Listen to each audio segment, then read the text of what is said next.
needs. However, it's about providing access with a lot of our kiddos. So when it comes down to the core of how I want to help support parents is really with communication.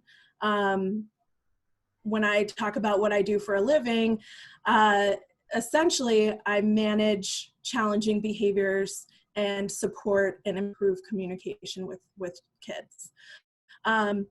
So I'll go ahead and tell you sort of the ABA basics. The main goal of ABA is to change behavior or maladaptive behavior, challenging behavior, and replace it with socially significant appropriate behavior. So we're all about, you can't, in other words, you can't suppress something negative without teaching an alternative. So socially significant behaviors that improve our kids' lives can be social, they can be language-based, academic, they can be daily living, self-care, vocational and leisure activities. I know that there has been some debate over ABA strategies and techniques. Many people say, oh, well, Kirsten, you're just different than all of them. And that's not necessarily true. I'm able to tailor my technique in that, everything is individualized, but that's the way that ABA should be done anyways. The principles stay the same. It's just about providing access, which is a little trickier with kids with deaf blindness. So I do want to start off by saying that ABA, in its true essence, is not reactive. We do have to include reactive strategies in our behavior plans, but overall, we want to stress taking preventative measures and using preventative strategies when managing behavior. So ABA is not just for kids with autism or on the autism spectrum. It's been used for decades to solve many behavioral challenges. Sometimes I describe the techniques that I use with my kiddos, and people will say, oh, that's kind of like training a dog. Well, these are principles of learning. I use ABA with my own children. I use ABA with my family, with my dogs. It works with everybody. We're not about table training kids. I know that's an argument that a lot of people have made, that we are trying to produce, robotic-like kids that, have memorized responses and, can function in a very highly contrived environment. That is not the case.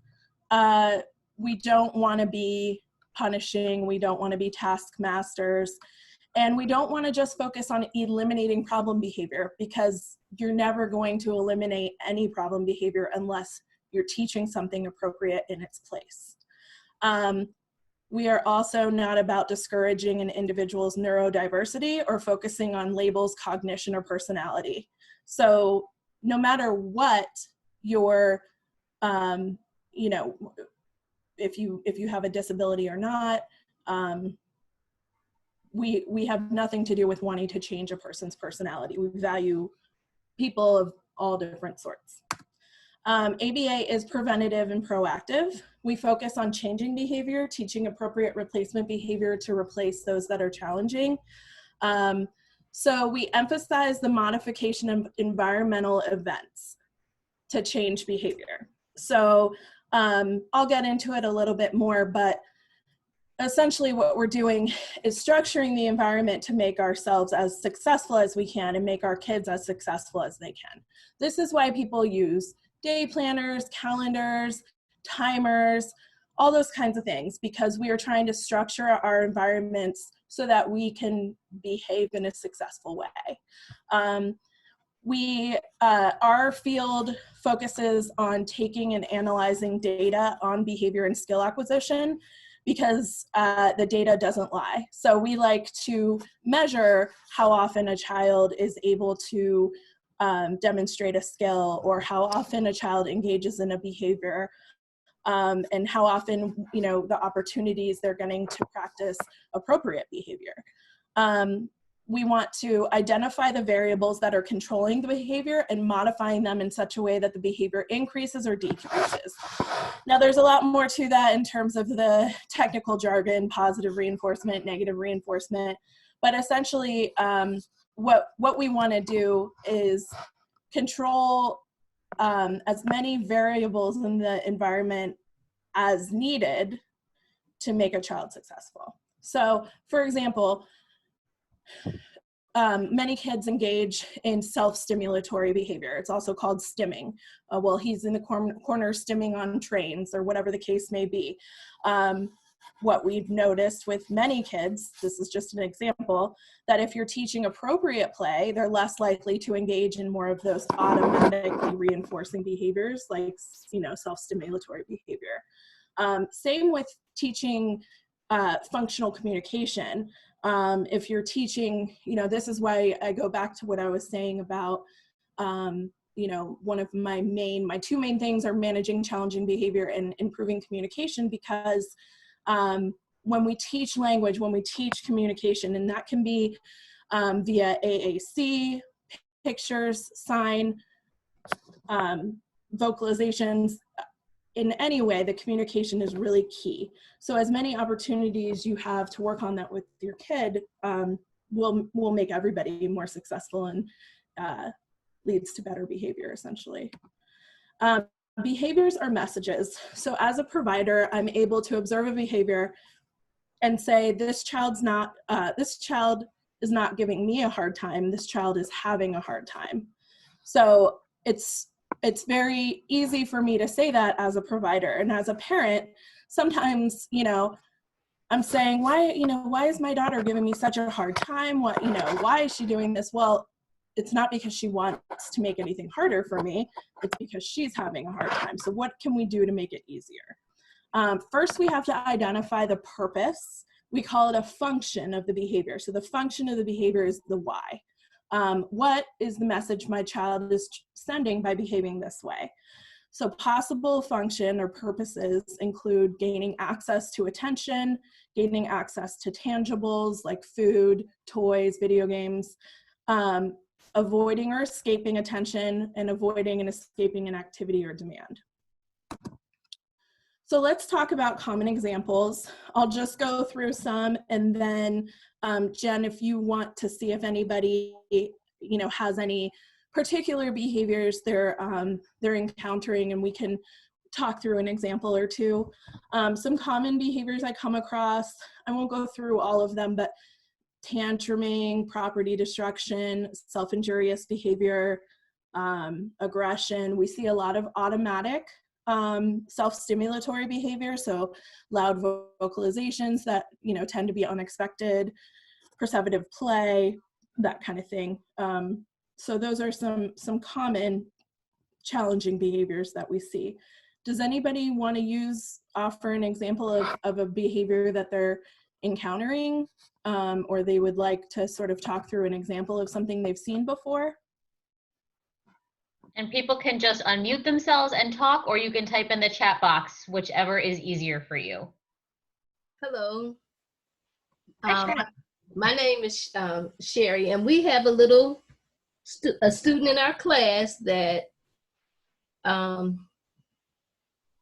sometimes it starts when we getting them off the bus, and it's curse words and hitting. And it tends to go on all day. Okay. So there are a few questions I have about what happens first. So is the hitting directed at other people? And is it right when it happened, right when he gets off the bus? It can vary. I remember one day I was getting him off the bus and he tried to hit me, and it stopped the lift, and then the cussing words started. Okay. Does this child have deaf blindness? No. Okay. So a couple of things to consider with that is that sounds like something that could be, again, we'd have to do a functional behavior assessment, but what I would look at is what happens right before the behavior occurs and what happens right after. So in other words, I'm thinking what happens before the behavior is that he's riding on the bus, or he's transitioning from home to school, in other words. So there's definitely some type of transition issue there. Does he use a visual schedule or timers or anything like that? Or do people give him warnings? I mean, it sounds like that's a pretty well, we give him routine. verbal warnings, but is he on the and autism sometimes we'll spectrum? try to tune him out, you know, like try to ignore the behavior, and then he'll try to just like hit at us, you know. Okay. And you know, we try to not, because sometimes he seems to like an audience. We noticed that. Okay, so it seems attention seeking sometimes. Yes. Okay, so you're right. When a behavior is attention seeking and the behavior is maintained by delivering attention to the child, you're definitely right that you want to ignore the behavior as much as you can while keeping him safe. But I think in a situation like this, we should really look at what's happening. Perhaps it would help if he had a visual schedule. So I don't know if, you know, what type of disability he has, or, you know, what his situation is personally, but I would definitely try using a visual schedule, something kids on the, you know, on the spectrum, or kids with special needs in general, we all sort of benefit from having visuals. And I think that can also help if he doesn't have a ton of language.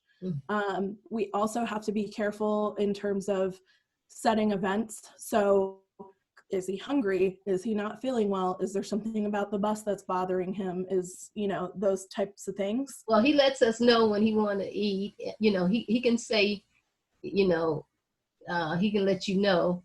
But the behavior tends to start, you know, as soon as by the time he get in the classroom.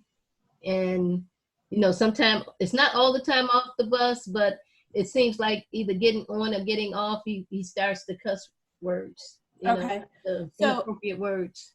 Okay, so there are a few interventions I can think of with this, and I would have to talk more with you in terms of identifying a plan, but a few things I would try. We even have, you know, psych involved, and, you know, they was trying to give us a couple of pointers. You know, they were saying, what does he want? So when he's the type, when we try to give him things that we think he would want, he throws them. So he doesn't really want. So we find do you have a behavior analyst at your school? We have a psych, and then she have us you know, want us to like record when it happens and all that. Also, we notice like certain things we try to do when we have the tap it. He loves to tap it, so that keeps his attention. But we don't have the tap it every day. We have to share the tap it. So we notice with that, he likes, you know, he likes taking turns, activating the switch to move to another story. He likes that. So, but our problem is we can't do that 24/7. Right. Well, and you also have to find out, you know, what really is motivating to him. And it sounds like he does respond to praise on some level, which is good, because ultimately that's what we want to be motivating. But I would use the tap it. And if you can somehow reserve any other, I don't, you know, it sounds like if he's throwing the toys, and he's not really interested, and it seems like, you know, he gets a really great reaction from using curse words and hitting, as most any child would. My gut feeling would be that this is attention seeking. Yeah, that's what we think. You know, because when you have to sort of change conditions when you're doing a functional behavior assessment. So I would request to have a BCBA come in and do a functional behavior assessment so that you can get to the root of why the behavior is occurring and a plan of what supports you can use. So I think with this kid, it'd be important to use visuals. It would be good to use timers, lots of praise for whenever he's not using. Oh, we do that. We do that. Okay. All right. So, and also I think, and sometimes we tend to, I think, if it's been a long weekend, then it's a tough transition back to school. Oh yeah. Yeah. So I think even giving him a visual of more appropriate language to use. Does he read? He listens and he repeats what we say. He's not able to read, but he retains certain things that he hears from stories or he hears.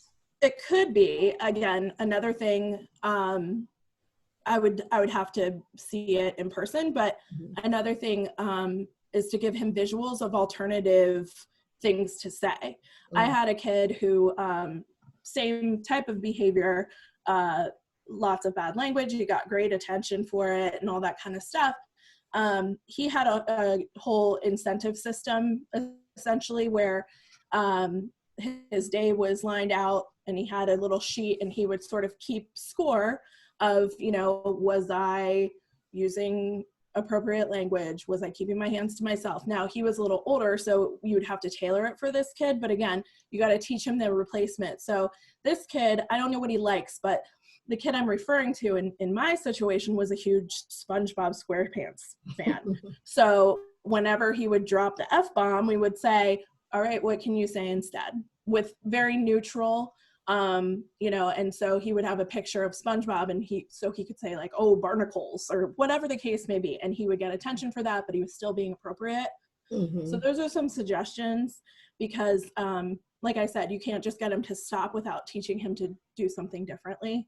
And I think he needs to be getting attention for doing things well. Perhaps he's not getting much reinforcement at home for behaving appropriately. So, we want to always be sure that we're modeling the right behavior. And it's tough when you're coming from a school to know what's going on at home. Right. So those are just some suggestions I would have. And, also it goes on the bus, the behavior too. It's on the bus, when he's riding the bus too. He calls them names and hit at them and stuff too. Right. I would definitely have everybody not give any type of reaction or attention to it. It needs to be ignored completely. That would be my advice. But again, I can't say that without really. Well, we got different people involved. So this was just really getting, we've been having meetings and stuff, but when all the stuff hit, so it's kind of like it stands. Well, again, I would also talk to the family. See what's going on at home and setting that up. We've done that. Okay, because it's if this is going on, we noticed that he has these inappropriate words that he's constantly saying and he's constantly hitting. Is this going on at home? And I think it is going on at home, and I'm sure it is. But it sounds like he continues to get attention for it, and that's maintaining the behavior. Also, he has a teenager sister, so we don't know exactly where all this vocabulary is coming from. The modeling. Well, unfortunately, you never know, right? Because of TV and media and all that kind of stuff. Parents, it could be teenager, it could be music, but it's really bad. Right. Well, my email address is on here, so if you want to email me and we can chat further about some other techniques and we can talk more. Okay. All right. Thanks, Sherry. Okay. So what we do is what I was just talking about is to identify the purpose of the behavior. We have to look at the antecedent, the behavior, and the consequence. So the antecedent is what happens right before the behavior occurs. So in Sherry's example, the antecedent would be getting on the bus or the bus ride or getting off the bus and going into school. Whatever happens right before the behavior occurs.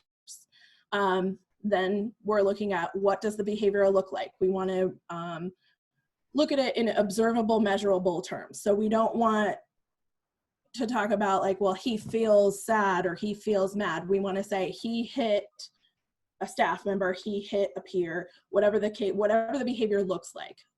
And then we want to look at the consequence. Did he get a reaction? Was he told no? What happened right after that behavior? Because then we're able to look at how we can manipulate the environment.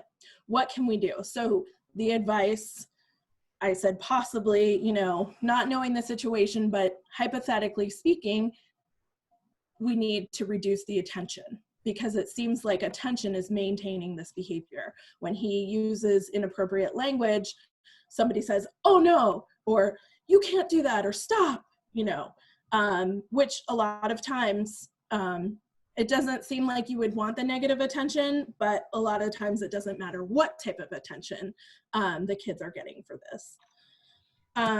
So what can we do? So the ABA data shows us what about the environment elicits the behavior, how the behavior looks, and what the individual gets from engaging in the behavior, and the possible factors that are maintaining the presence of the behavior, possibly strengthening it.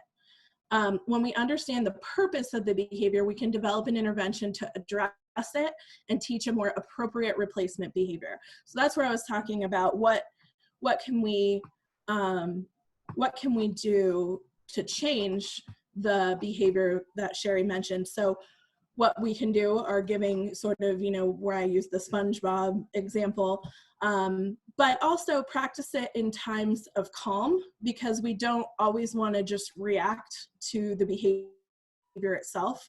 So, you know, when talking about a situation and the child gets frustrated, or if the child wants attention, just sort of role playing that with them, teaching them the appropriate things to say when we're stressed, giving them these coping strategies is really important. So the crucial part of teaching a replacement behavior is that it must serve the same function of the maladaptive one. So he needs to be able, in this example, he needs to be able to get attention for using language, but in an appropriate way. So the function, it's meaning that the purpose is that it's attention seeking, it's gaining access to attention, let's say. And so we need to replace the behavior with a more appropriate one. Whether that's, you know, it may be that he's trying to escape also, it may not be for attention. Like I said, I haven't seen the child. So if he's doing this to escape from demands, like the demand of going to school or something like that, then we need to teach, you know, how to ask for breaks appropriately, and really use a visual schedule so they know what to expect. Again, you cannot suppress a behavior without an alternative. Kirsten. Yes. Hi, this is Carla Knight. I Hi. also work at Maryland School for the Blind. Hi. And I just wanted to piggyback on what you had said. Like, for the student that I work directly with, she tends to have a lot of negative behaviors, but one of the behaviors started to be her pulling her hair. And like you said, if I reacted like, oh my God, stop pulling your hair, or stop pulling your hair, or anything like that, then she would tend to increase the hair pulling. But then I said, okay, let me turn this around. And I was like, oh, your hair looks so beautiful when you do that. And then she would actually stop and kind of glance over at me. And then that seemed to help reduce the behavior, because at first I was responding with like a negative tone, but then when I turned it around and said, oh, you look so beautiful when you do that to your hair, it actually helped decrease the behavior. Sure, she wasn't getting the reaction that she wanted. Exactly. Mm-hmm. Thank you. Yep. So I think it's good, you know, that sort of you're manipulating the environment by not providing the attention. So it's all of these things would be considered part of the environment. Our reactions, you know, things that we say and do. It's all part of the environment. So replacement behavior may include following a visual or object schedule. I know with our kids with CBI, deaf blindness, the object schedules can be very helpful, because they may not have the vision to be able to access something like a visual schedule, at least not yet. We do want to offer some choice, because as we know, a lot of our kids, there's so much in their lives that they can't control. And so when it's appropriate, it's great to be able to give them a choice and to build in breaks. teach them how to ask for a break appropriately. Using functional communication to request breaks, help, or access to preferred items and activities. I can't stress this enough. Any way possible, always be teaching communication. Gaining attention of others by asking for help, to play, to look, or gently tapping their shoulder. So we want our kids learning to learn to gain attention appropriately rather than, you know, using maladaptive behaviors. And then following directions promptly with limited prompts, accepting no and making alternative choice of activities, and identifying emotions and using appropriate coping strategies to manage them. That's another important skill to teach, especially in moments of calm. You know, pointing out the emotions, identifying them in other people, pointing out what you see in them. You look sad. You know, what can we do to get back to happy, or why, and what should we do about it? That kind of stuff. Another thing, going back to the accepting no, I tend to avoid using no if possible, because I prefer to use choices of alternatives. So I think no can be a real big trigger in times of stress. So instead of no, you can't play with the cars, or no, we can't go to the store right now, but we can play store, you know, at the house. But giving alternatives rather than just saying no. Because with, I mean, typical people and even adults, you know, the grocery store is closed. Well, when is it going to open? That's, you know, information that kids want too. They just may not have the language to express it. Preventative strategies. Again, this goes back to ABA being preventative rather than reactive. So setting up structure and routine. So using a schedule, using a timer, reminders for transitions, especially our kids have a really tough time transitioning from one activity to the next, especially if they're moving from preferred to non-preferred activities. Providing lots of attention and praise for successful transitions and completion of non-preferred activities. Another thing too is, in terms of non-preferred activities, if it's a new skill or something that you know, something a child is working on, I wouldn't push all the way through making it aversive. So this kind of goes hand in hand with potty training would be a big example. You don't want to make them sit on the potty all day and sort of give no explanation and all that kind of stuff. You want to sort of pair it with everything that's fun, and give them lots of praise for doing the right thing rather than just having them sit arbitrarily and all that kind of stuff. Modeling the use of functional communication and promptly honoring appropriate requests, providing lots of attention and praise for appropriate use of communication. Like I said before, providing alternative activities or items when preferred items or activities are not available, when they have to accept no, and providing choices when appropriate. Another really big thing, I don't know how many people use AAC with their children or students, but that's something that I have come to learn, and I'm basically self-taught. I've had the benefit of overlapping with some truly talented AAC specialists, but it's something that you have to be very patient with yourself, and I find it extremely important if your child does use an alternative communication, augmentative communication or sign. It's really important to use that with your child as much as you can. And you may not be fluent at it at first, you're not going to be, but it's really important to model that with them. The reactive or consequence strategies. So this is once the behavior has occurred. This is something that I mentioned with Sherry, is remaining neutral and calm, turn your body if needed, and do not look directly at. Do not give a big reaction or show that you're upset. Do not try to explain, negotiate, or compromise at the time. Use as little language as possible. Again, this is really important for our kids who have multisensory disabilities. the language just makes things more complex, and it's hard to de-escalate. Redirect them to an area where they can become calm. Once calm, show them their visual schedule, use a timer to follow through with the task. You can simplify the task, or even a simple one-step part of the original demand. So for example, if you're playing with a bunch of toys out and it's time to clean up and they try to escape the area or try to avoid cleaning up, then, you know, help them clean up and then have them do the last toy, put that in.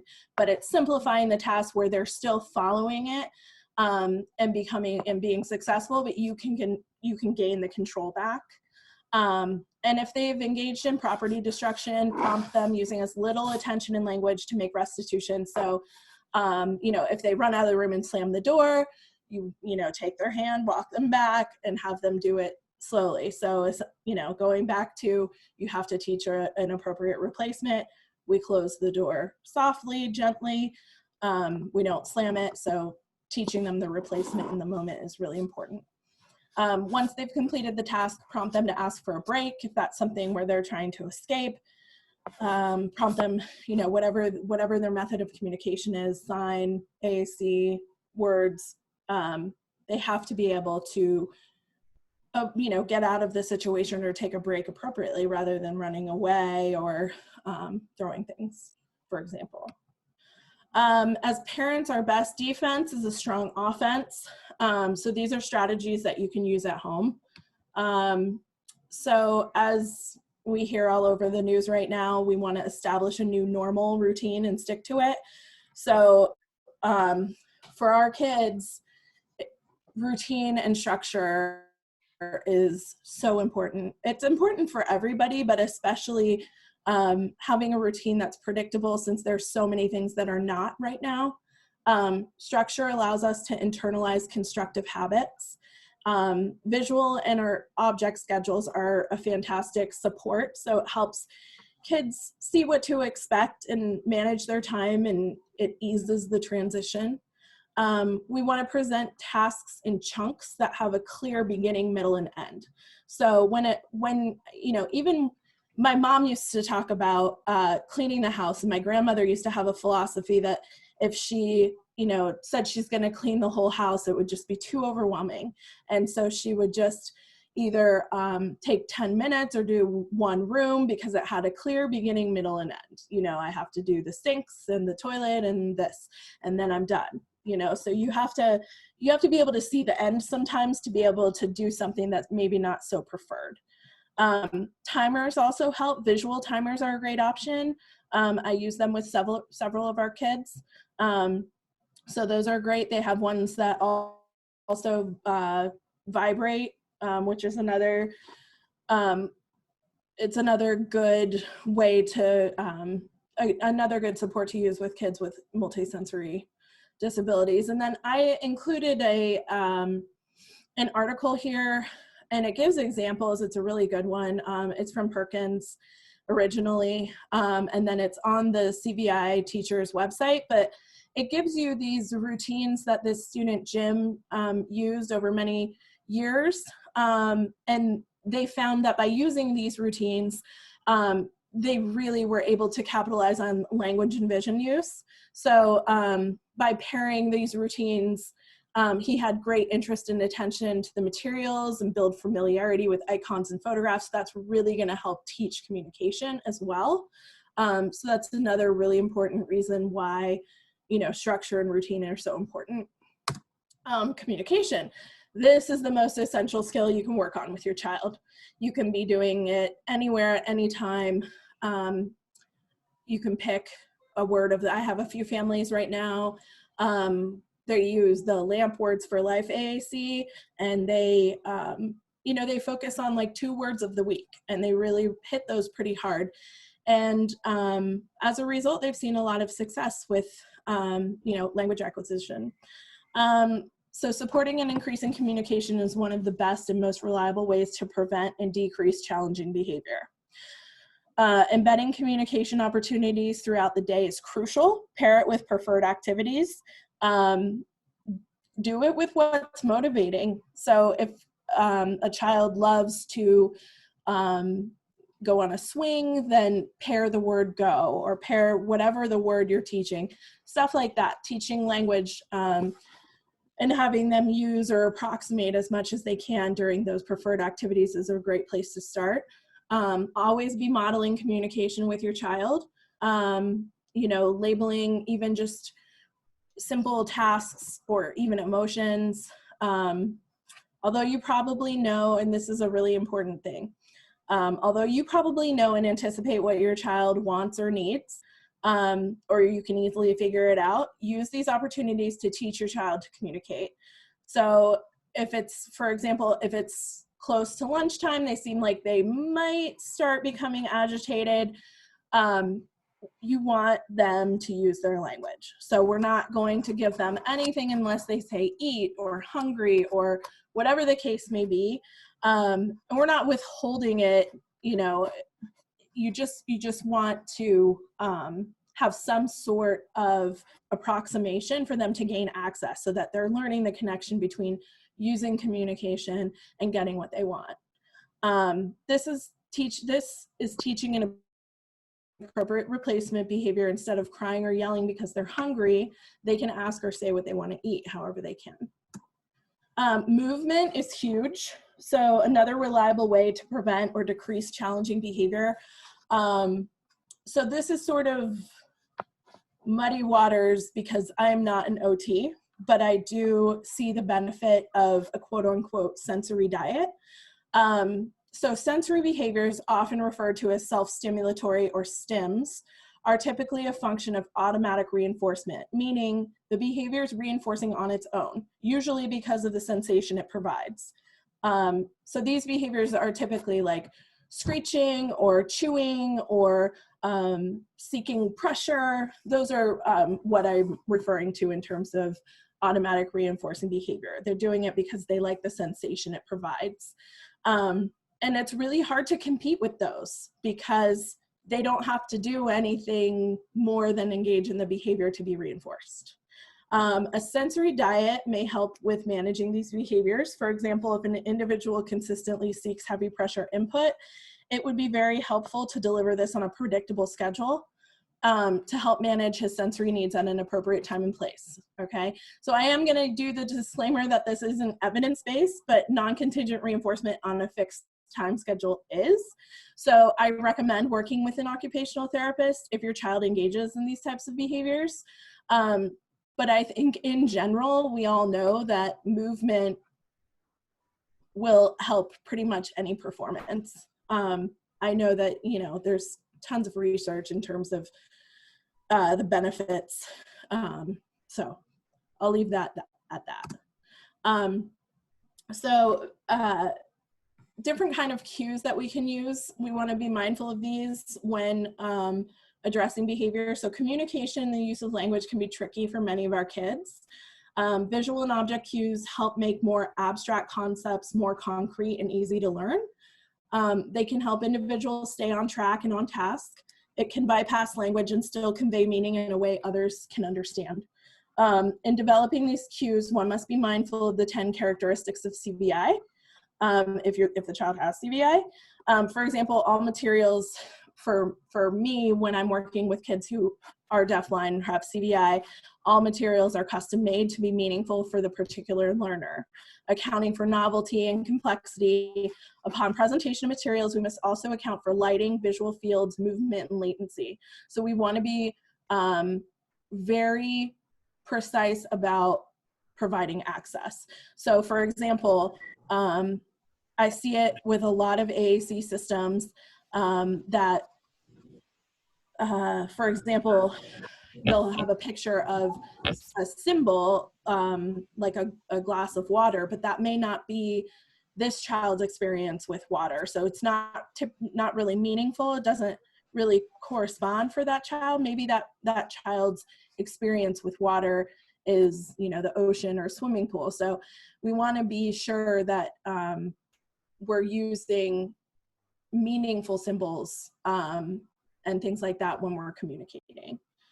So touch cues are receptive communication that's really important for kids with visual loss.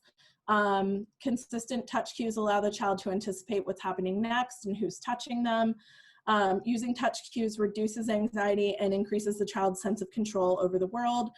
So these are also things that I find become very much part of a routine with a lot of our kids. So for example, I have a kiddo, whenever somebody approaches her from behind, we kind of touch her gently on her back to just let her know to expect that we're gonna be in front of her. But you do wanna know your limits with that in terms of, you don't want to get in somebody's space and shock them. So the touch cues are given directly to the part of a child's body that will be touched or moved. So for example, touch to the foot before moving it to put on a soccer shoe, touch to the chin before giving a bottle. Using consistent person identifier touch allows a child to understand who is interacting with them. So for example, dad always holds my knee when greeting me, mom always strokes my upper arm when she greets me, things like that. Touch.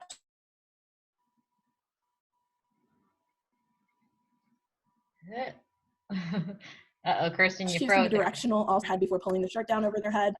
Did I? You froze there for a second, but you're back. Am I back? Okay.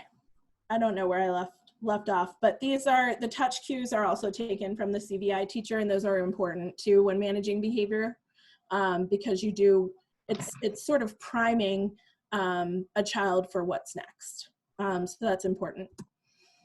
Flexibility and control is a huge one. Many of our kids have very little control over anything in their lives. It's important to offer some choices and practice flexibility. And incorporate choice throughout the day. We often use forced choice as necessary. For example, my daughter has to eat vegetables with dinner. She can choose broccoli or salad, but she has to pick one. So it's a forced choice, but she still gets some control over which one it's going to be. Another choice is giving control over what happens at what time. So for example, math is non-preferred but must be done. So let the learner have control over when will it occur. So I want to have art before I do math. Okay, that's fine. We're still going to do math, but you can have some control over when. Whenever possible, offer alternatives instead of saying no. So for example, we can't go to the toy store, but we can make our own pretend toy store with stuffed animals. Or Legos are not available right now. We can play with blocks or bubbles. So giving choices and not necessarily just saying no, but giving a little bit more information. So we always want to consider setting events, and these can be internal or external, a change in environment or routine. So this is something that goes back to what Sherry was saying. Like I said, we need to keep sort of biological things in mind, or environmental things in mind. So, are they hungry? Are they tired? Did they not sleep well? Is something hurting? A lot of times our kids don't have the language to tell us that, frankly, they don't feel well and they want to go lay down. So we always have to be sort of mindful of what's going on and communicate across caregivers and teachers. These also might include changes in routine or environment. So for example, if there was a fire drill at school, or if the bus was late, or there was a substitute teacher, or the parent is traveling, all of these things are going to have an effect on the behavior. So expectations should be adjusted, but not eliminated. Just because something big happened or something not ideal happened, it doesn't mean that we just eliminate demands and, and do nothing. We just adjust. So if anybody has any questions, I'll leave the floor open, and that's my email address if you want to get in touch with me. So yeah, thank you for giving me your time and attention. So Kirsten, I was just assisting in the chat box with having a discussion with somebody about touch cues. Mm-hmm. And should they be using hand under hand for touch cues? Not necessarily. It depends on what type of touch cues you're using, I would say, because, and what's built into your routine, what's appropriate. So for touch cues, are we talking about communication, or are we talking about, okay, so when I think hand under hand, I'm thinking of terrible word. I'm thinking of supporting communication. Mm-hmm. So for example, you know, a lot of our kids will grab your hand when they want to use their AAC. And so what we want to do is offer as little support as possible. We call it, you know, least to most prompting. So using the least amount of support so that the child to increase their independence, essentially. So hand under hand wouldn't really apply to, say, getting dressed, unless it's depends on the skill. So I would say, you know, if you're greeting somebody where it says, you know, mom always touches my arm to greet me, dad touches my leg, that's more helping the child know where they are in time and space and who's interacting with them. So that in other words, hand under hand wouldn't apply. But for the most part, I don't use any hand over hand unless I'm teaching a brand new skill or I'm working through behavior to get to the very end part to become successful. Does that make sense? Hopefully, yeah. And I think definitely what you're saying with facilitating interaction just interacting in what this person was discussing, and maybe you see it in the chat box. That I don't have the chat box open. Oh, do you not have it? That yes, we want to. This individual works with adults, and yes, we want the person to be. That is the purpose of hand under hand, is to allow the individual to have the information and a way to stop it if they're not wanting to participate in the activity. But really, we're using touch cues as a way, similar to spoken language for somebody who can hear it, of I'm going to put your shoe on for you. I'm going to, you know, put your hearing aids on for you now. So it's really not necessarily something they're participating in unless you want them to, but more just a way to cue them of what's going to happen to their body. Yes, and I think that's more, it's more of like, you know, giving a warning, making things more expected and routine, more than it is prompting through tasks. Yes. Yeah, those are maybe two separate things. Right. To address differently, yeah. Does anybody else have anything?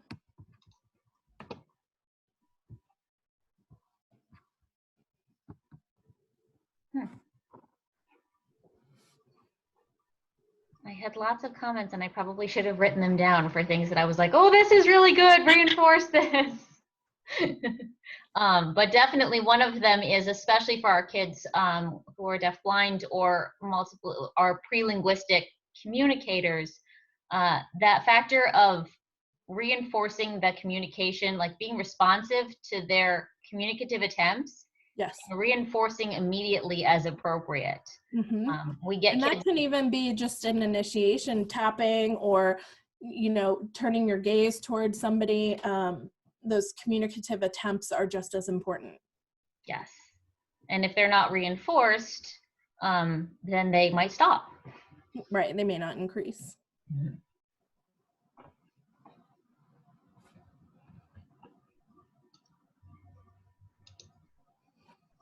Everybody have Monday brain? No questions? While people are thinking about questions, we do have a little evaluation that we need to do for our grant. So I'm going to put up this poll for people to complete if possible. And also, if you are from Maryland School for the Blind or anywhere else that needs a certificate, if you could put your name and or email address, if I don't already have it, in the chat box for me to send you a certificate.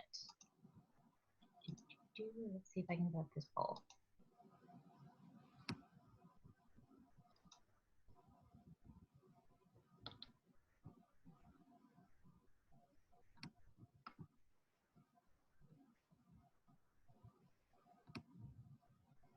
I'm looking at the chat box now to see if there's anything. Okay. Yeah, if there's anything I missed. Yeah, it's definitely, when we're talking about hand under hand, that's something that I think about mostly when I'm teaching communication.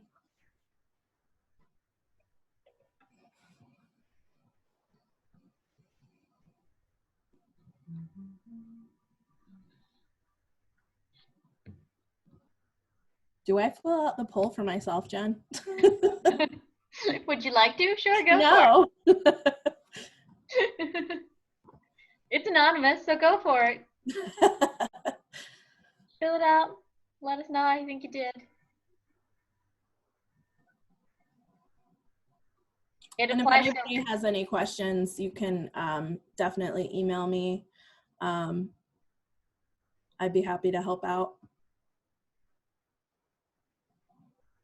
yeah, and the team approach. I know some people were talking in the chat box about teaming to work with kids who have behaviors, and that really helps because sometimes somebody might figure out the antecedent that somebody else can't. So sometimes a team approach really helps to tweak out what's causing that behavior.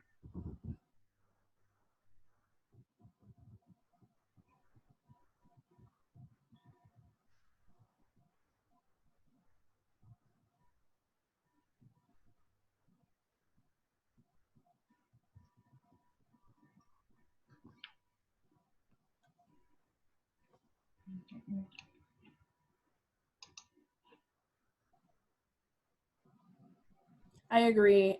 Yeah. Donna? Yes. Hi, can Putting you your hear me? hand under theirs before touching them can be very empowering and respectful. I think it's important. I think it's also important that they can pull away if needed or wanted, that you're not forcing sort of the touch, I guess you could say. Yes. I see a raised hand. No, actually, you might see me trying. I was trying to unmute my microphone, so that might be why you see my hand. Oh, okay. I see Pamela raised hand. Oh, okay. Oh, Pam. Okay, that was Pam. Is there anything, Pam? Unmute. She also said she was trying to unmute her microphone. Oh, there we go. I think I unmuted you. I was trying to find a comment box. Oh, okay. I know, So right, Pam? I would like Jen to send me a certificate as well. Oh, okay. Sure, Pam. Gotcha. Jen, can you hear me? Yes, I can. Okay, it's me, Carla. I need